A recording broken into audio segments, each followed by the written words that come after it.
لو انت من مواليد 29 فبراير تفتكر هيحصل لك ايه؟ طبعا السنة دي سنة كبيسة، وكلنا عارفين ان السنة الكبيسة بتيجي في شهر فبراير، بيبقى 29 يوم بدل 28 يوم زي ما هو بيجي كل سنة. والسنة الكبيسة دي بتيجي كل 4 سنين، يعني 2020 او 2024 او 2028 وهكذا.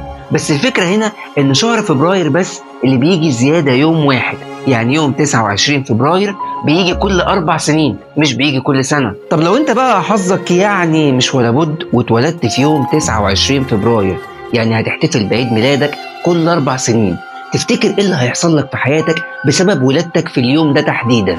مبدئيا كده اللي بيتولد يوم 29 فبراير بيبقى تقريبا يوم حزين بالنسبه له ان هو يتولد في اليوم ده، لانه ما بيعرفش يحتفل بعيد ميلاده غير كل 4 سنين مره، او يحتفل بيه يوم 28 فبراير او يوم 1 مارس. كده كده انا عارف انك فقري بغض النظر عن انك ما اتولدتش في 29 فبراير اصلا.